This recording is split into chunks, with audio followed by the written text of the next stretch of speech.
et bienvenue chez Nutrika. Que penser des os que l'on peut donner à son chien? Pour notre part, on pense que c'est une bonne idée.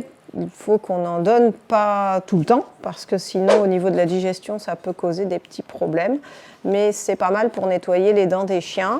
Les os, il faut absolument que ce soit des os qui ne soient pas friables, donc on évite tous les os de type les lapins, de type les volailles, le mouton, et il faut privilégier des os qui sont des os de bœuf ou des os de veau, des gros os en fait. Les genoux, les épaules, les fémurs, c'est une bonne chose à donner au chien.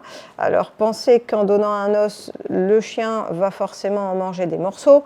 Si votre chien, vous lui donnez un os et qu'il grignote un peu et qu'ensuite il le laisse et qu'il y revient quelques jours après, ben c'est très bien. Si vous avez un chien qui est acharné et qui va avaler l'os entier dans la journée, il ne faudra pas le laisser faire, il faudra lui enlever l'os beaucoup plus rapidement parce qu'en fait, il peut avoir une occlusion ou une grosse constipation s'il avale beaucoup d'os.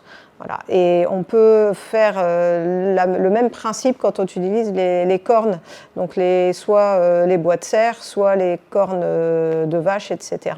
À savoir que les cornes des pieds sont quand même beaucoup plus abrasives, on va dire, parce que le chien fait des espèces de gros copeaux et ça fait des morceaux assez pointus, assez durs qui peuvent s'accumuler. Et là encore, s'il en mange beaucoup, ça peut causer des soucis digestifs. Les bois de cerf, généralement, il fait moins de copeaux, ou en tout cas, ça fait plus un peu de la poudre. Donc, c'est moins dangereux. Et toujours le même principe, on ne lui laisse jamais avaler le tout dans la journée. On peut le supprimer et lui redonner quelques jours après.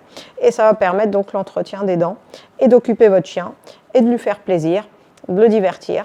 Donc c'est plutôt une bonne chose. Alors, j'ai pas commencé par ça, mais à proscrire tout ce qui est un peu chimique industriel, c'est-à-dire que les os en peau de buffle, bien lavés, bien blancs, bien aseptisés, qu'ils aient une forme ou pas d'os ou de gadget, laissez tomber. Pourquoi? Parce que ce sont des déchets de la tannerie, donc ça veut dire que ce sont des peaux d'animaux qui sont passés dans des bains pour les ramollir, les décolorer, leur enlever les poils, leur enlever l'odeur, etc., etc.